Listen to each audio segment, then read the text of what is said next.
میں کسوں کا یارو چارہ علی علی ہے، دین محمدی کا، دین محمدی کا تارا علی علی ہے، اور جس باش دین نبی نے زہرا سی پاک بیٹی، حسنین کا وہ بابا، حسنین کا وہ بابا، پیارا علی علی ہے، سارے پڑھو میں کسوں کا یارو چارہ علی علی ہے۔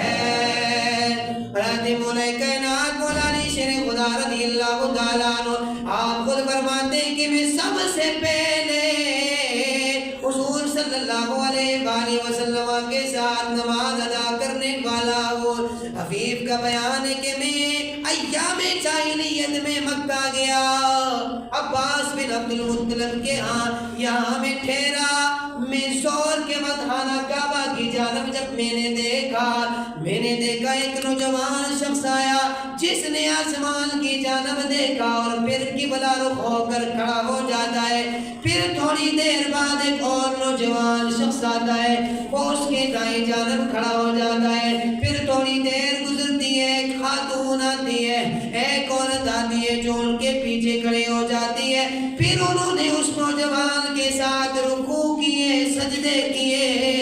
میں نے عباس سے پوچھا یہ کیا، کتنی بڑی عجیب بات ہے؟ تو حضرت عباس نے کہا یہ بڑی عجیب بات ہے۔ انہوں نے کہا اے حفیظ کیا جانتا ہے یہ جو نوجوان آیا، اسے تو پہچانتا ہے یہ کون ہے؟ کہنے لگا میں نہیں پہچانتا۔ حضرت عباس نے کہا یہ میرے بھائی عبداللہ کا بیٹا محمد ہے۔ اس نے پوچھا، حضرت عباس نے پوچھا بتا یہ دوسرا جو نوجوان ہے یہ کون ہے، اسے پہچانتا ہے؟ کہنے لگا میں نہیں پہچانتا۔ حضرت عباس نے کہا یہ میرے بھائی ابو طالب کا نور نظر علی ہے، اور پوچھا یہ جو عورت آئی ہے اسے جانتا ہے، یہ اسے جانتے ہو یہ کون ہے؟ اس نے کہا میں نہیں جانتا۔ آپ نے کہا یہ حضرت خدیجہ بنت خویلد ہے، اور مجھے میرے بھتیجے نے بتایا، میں نے اسے اسلام کا حکم دیا، اس نے اسلام کو قبول کر لیا۔ اور حضرت عباس کہتے خدا کی عزت کی قسم اس وقت ان تینوں کے علاوہ روئے زمین پر اس دین پر کاربند کوئی اور شخص ہے ہی نہیں ہے۔